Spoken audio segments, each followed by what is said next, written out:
Hi guys, this is Chris from Camarillo talking about the Eflite Turbo Timber Evolution and the landing gear.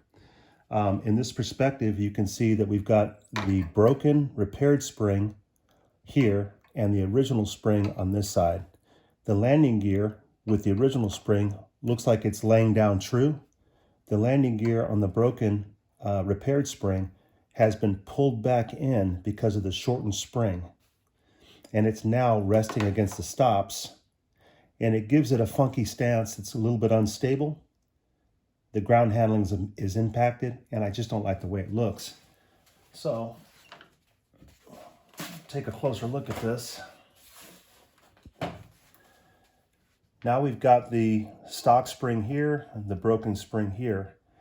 They look like they tend to break right at this bend where the steel has been stressed.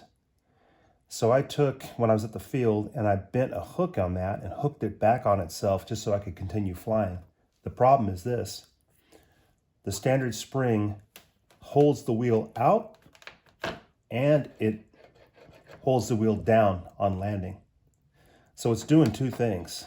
If you shorten that spring up, now it pulls the gear back in and gives it that shortened stance, and that's where I have a problem.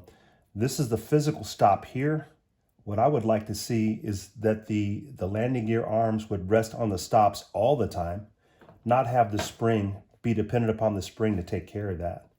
So if they were resting here all the time, then you could do whatever you want with these springs, because you start there, you'd have the proper stance, then on landing the spring would function the way you'd want it to. I think they've got it a little bit too complex here, and it doesn't allow us to just throw a spring on here and keep on going. It changes the dynamics of the plane landing gear. So anyway, I'm going to look into maybe the possibility of placing a bend here on both of these struts so that they rest on the stops all the time and has a nice broad stance. And then again, we're not dependent upon the spring to hold it out like this. That's it, guys. It's a work in progress. I know a few people have had problems getting springs, breaking springs, and hopefully, as a group, we can come up with a solution. Thanks.